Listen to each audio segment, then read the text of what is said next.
दोस्तों, जैसा कि आप जान रहे हैं, छठे चरण का मतदान समाप्त हो चुका है। छठे चरण में 7 राज्य, एक केंद्र शासित प्रदेश के 58 लोकसभा सीट पर मतदान हुआ।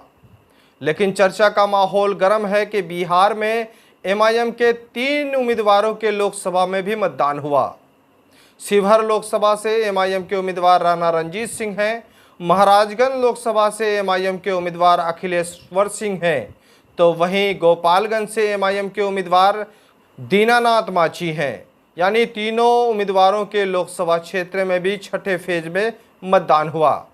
सीवान से मरहूम पूर्व सांसद शहाबुद्दीन की पत्नी हिना साहब का भी लोकसभा क्षेत्र में मतदान हो चुका है। अब सबकी नज़र इधर शिवहर लोकसभा पर है और इधर सीवान लोकसभा पर है।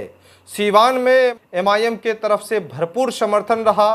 खुद प्रदेश अध्यक्ष अख्तरुल ईमान ने कहा है कि एमआईएम ने वहां पर उम्मीदवार इसीलिए नहीं दिया क्योंकि मरहूम पूर्व सांसद शहाबुद्दीन की पत्नी वहां पर चुनाव लड़ रही है और इसी वजह से वो उम्मीदवार नहीं दिए।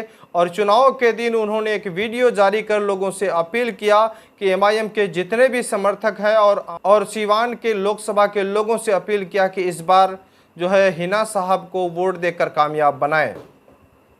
इधर राणा रणजीत सिंह शिवहर लोकसभा को लेकर बड़ा दावा कर रहे हैं।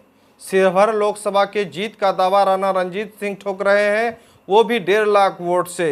राणा रणजीत सिंह का कहना है कि इस बार स्थानीय उम्मीदवार को लोगों ने वोट दिया है, यानी इस बार वो स्थानीय हैं और लोगों ने स्थानीय उम्मीदवार को वोट दिया है। और साथ ही साथ उनका साफ तौर पर कहना है कि उनका छवि बेहतर है। बहरहाल दोस्तों, राणा रणजीत सिंह का दावा है और 6 लोकसभा सीट है और वहां पर राणा रणजीत सिंह जिस समाज से आते हैं, राजपूत समाज का वोट उसे मिला है और साथ ही साथ मुस्लिम समाज का वोट मिला है और बड़ी तादाद में दलित लोग भी राणा रणजीत सिंह को जो है इस बार वोट दिया है। जैसा कि आप चुनाव प्रचार में देख रहे थे कि राणा रणजीत सिंह को लोगों ने किताब से तौला, दूध से नहलाया, यानी लोगों का भरपूर समर्थन मिला और यही समर्थन जो है अब वोट में कन्वर्ट हो रहा है।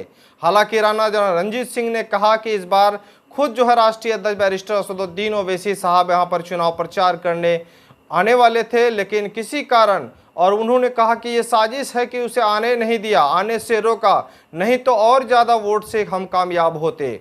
यानी राणा रणजीत सिंह कह रहे हैं कि एमआईएम के तरफ से वोट मिला है, कुछ कैंडिडेट को भी देखकर लोगों ने वोट दिया है और उनके जो पिता वहां पर सांसद रहे हैं, मंत्री रहे हैं, विधायक रहे हैं, लोगों ने उसको भी देखकर जमकर वोट दिया है। और कहीं न कहीं आरजेडी उसे नज़रअंदाज टिकट को लेकर किया, चूँकि आरजेडी के ही सांसद उनके पिता थे।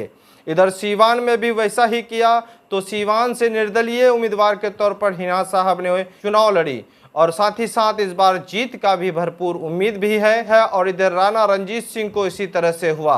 अब देखना यह है कि इस छठे फेज में राणा रणजीत सिंह और हिना साहब को लेकर जो चर्चा का माहौल गर्म है, दोनों लोकसभा सीट पर सबकी नज़र है। हम हिना साहब के बारे में आपको खुलासा करेंगे और शिवहर लोकसभा के बारे में बताएंगे कि आखिर शिवहर लोकसभा में किन किन विधानसभा में कितने प्रतिशत वोट मिले हैं।